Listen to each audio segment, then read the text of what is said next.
Este jueves se publicó en el Diario Oficial de la Federación el decreto que modifica las leyes secundarias de la ley electoral que forman parte del llamado Plan B. Con esto entra en vigor a partir de mañana, viernes 3 de marzo, la muy polémica reforma impulsada por el presidente del país, Andrés Manuel López Obrador. Ha sido vista por críticos como un intento de debilitar al árbitro electoral y que podría poner en jaque incluso los comicios presidenciales de 2024. Por su parte, el Consejo General del Instituto Nacional Electoral sesionará este viernes para iniciar con la aprobación y organización de los trabajos para la implementación del llamado Plan B, para el cual se han advertido riesgos. Con el fin de modificar los instrumentos normativos y administrativos del instituto, se creará el Comité Técnico para la Implementación de la Reforma Electoral 2023.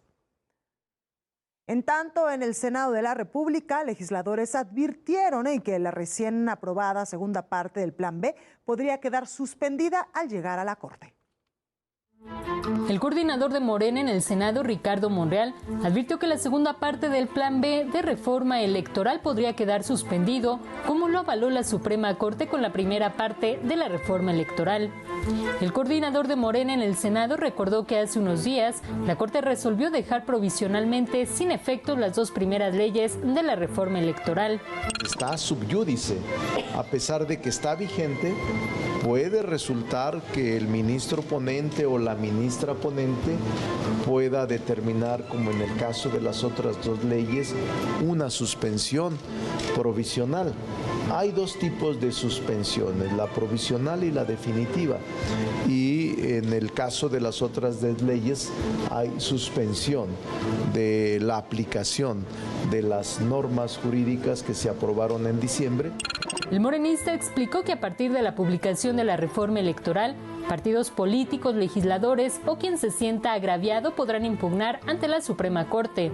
Seguramente la Corte ya está preparada para admitirlas y recibirlas y en un plazo prudente resolver.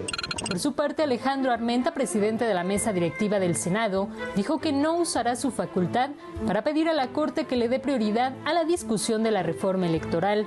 No necesitamos solicitarlo. Por eso espero que el Poder Judicial haga su tarea y que no se deje intimidar por los intereses fácticos. Creo que eso es importante. Eso le compete en su caso al presidente del Congreso, en este caso la representación legal la tiene el diputado Santiago Krill. Armenta exigió al máximo tribunal del país que, así como libera cuentas congeladas de delincuentes del narcotráfico, sea expedito en el análisis sobre este asunto. El plan de reforma electoral ya fue publicado en el Diario Oficial de la Federación para su entrada en vigor y con ello iniciar las impugnaciones en la Suprema Corte. Verónica Macías, Heraldo Media Group. Justamente para analizar el tema, saludo con mucho gusto a Claudia Zavala. Ella es consejera del Instituto Nacional Electoral. Consejera, muy buenas noches, ¿cómo está? Muy buenas noches, Blanca. Todo muy bien, con el gusto de saludarte y saludar a toda la audiencia. Gracias, consejera. ¿Cómo recibieron allá en el Instituto Nacional Electoral pues esto que ya fue puesto hoy en el Diario Oficial de la Federación sobre el llamado Plan B de esta reforma electoral? ¿Cómo lo recibieron?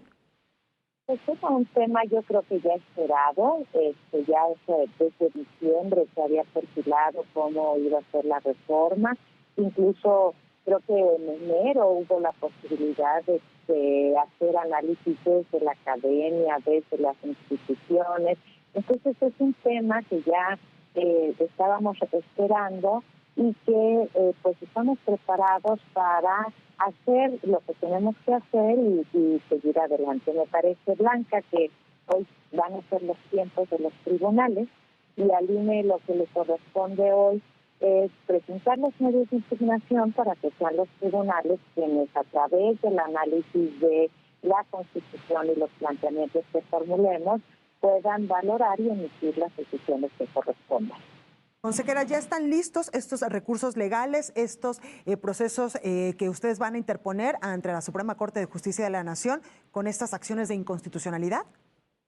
Sí, se están trabajando en el Instituto Nacional Electoral para poderlos presentar dentro de los plazos que la propia legislación nos permite Y sobre todo creo que hay algo bien importante, Blanca, aquí, que nosotros como institución pues tenemos que advertir cuáles son las cosas que estamos viendo que ponen en riesgo pues la calidad de las elecciones, pero sobre todo es que no hay que olvidar que esta reforma tiene que ver con derechos y la garantía de los derechos políticos electorales de las y los ciudadanos mexicanos.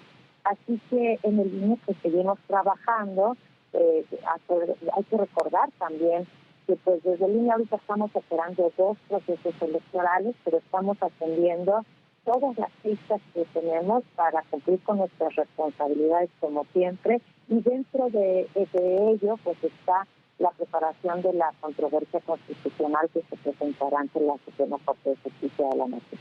Claro, es decir, en estos momentos, pues el Consejo y también el Consejo de la Judicatura Federal, la Suprema Corte de Justicia de la Nación, el Tribunal Electoral del Poder Judicial de la Federación, pues tendrán en sus manos revocar o no todo lo que entrará en vigor ya en algunas horas. Pues yo creo que el Consejo de la Judicatura Federal no, pero sí la Suprema Corte de Justicia de la Nación y el Tribunal Electoral tendrán sin duda pues los medios de impugnación para poderse pronunciar en los análisis. Hay algo importante que yo creo que debemos resaltar, Blanca, frente a la ciudadanía.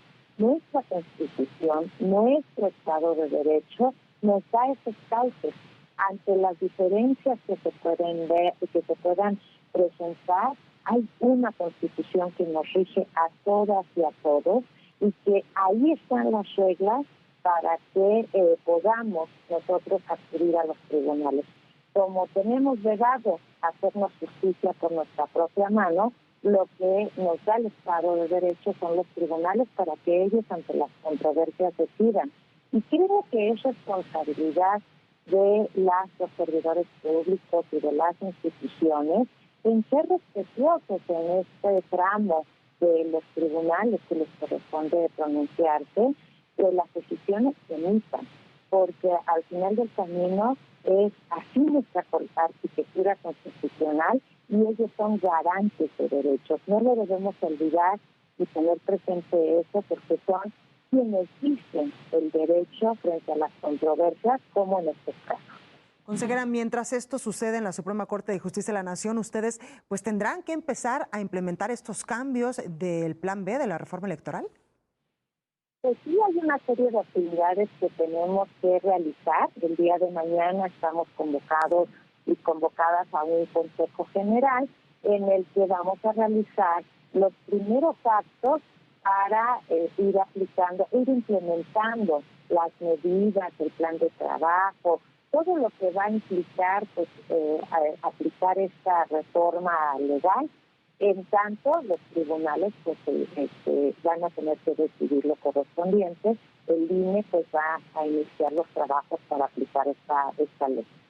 Consejera, muchos han dicho que con estas reformas a 429 artículos se estaría debilitando al Instituto Nacional Electoral frente a las elecciones que vienen. ¿Ustedes qué opinan sobre esto? Y también pues preguntarle qué de toda esta reforma, de este Plan B, podría justamente hacer esto, debilitar al instituto. Bueno, sí lo hemos repetido, lo hemos reiterado desde el Instituto Nacional Electoral, incluso hicimos, se nos presentó un informe por parte de la Secretaría Ejecutiva y de las áreas técnicas, en el sentido de cuáles son las implicaciones y los riesgos de frente a las responsabilidades y atribuciones que tiene el INE. Y sí, efectivamente, hemos dicho que esta reforma toca una base estructural que es el servicio profesional electoral, que es en el que descansa pues una gran parte de las actividades en la aplicación de la función electoral y la garantía de los derechos. Hemos sido enfáticos en que el modelo que está presentando esta ley pues es un modelo que le corta los brazos operativos al Instituto Nacional Electoral a nivel nacional para poder brindar el servicio con la calidad que hasta ahora lo hemos brindado para los procesos de credencialización, de empadronamiento, para todo lo que hacemos en términos de derechos también, por ejemplo, del apoyo hacia las mujeres para el conocimiento de sus derechos políticos, el alto a la violencia, en fin. Creo que desde la institución y también desde la academia se han realizado análisis de cuáles son los riesgos que implica esta reforma frente a los derechos políticos, pero también frente a la calidad de los procesos electorales, de nuestro sistema electoral, que lo hemos construido poco a poco para llegar a este momento en el que estamos. Y hoy esta reforma pues sí toca una base estructural que debilita a nuestro servicio profesional electoral. También tiene una base específica que se ha luchado mucho en México en la equidad en las contiendas electorales, y esta reforma ahora abre los cauces para que, por ejemplo, los servidores públicos puedan tener alguna injerencia en las cuestiones electorales, con base en una interpretación que se da de libertad de expresión, que justamente eso fue lo que se trató de atajar en la reforma al artículo 134 de la Constitución. En fin, sí podemos ver varios temas, Blanca, en los que esta reforma implica pues un retroceso, pero también un riesgo para la garantía de los derechos y para la calidad en la que en México hacemos las elecciones. Consejera, Edmundo Jacobo, secretario ejecutivo de este órgano electoral, ¿qué va a pasar con él? Bueno, de acuerdo con el transitorio, pues ha sido destituido, ese acto ya se lleva a cabo y mañana también tendremos que nombrar dentro de los secretarios, de los directores ejecutivos, a quien hará las funciones.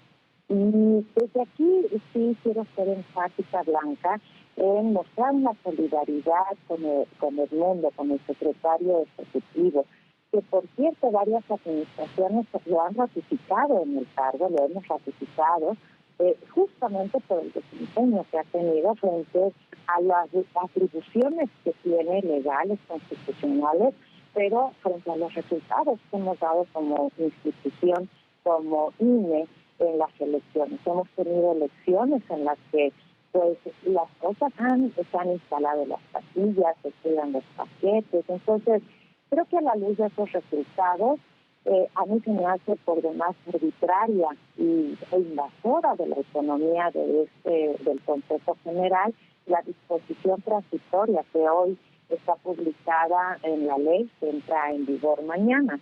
Y desde aquí le muestro mi solidaridad, que estoy segura que en el derecho esta determinación, este artículo transitorio no se sostiene, y que pronto, a una vez que se resuelvan los medios de impugnación, le presentará o ya presentó el secretario ejecutivo, lo tendremos de regreso en el INE, trabajando para hacer frente a los grandes retos y las responsabilidades que tenemos. Pues ahí lo tenemos, a Claudia Zavala, consejera del Instituto Nacional Electoral. Muchas gracias por esta comunicación.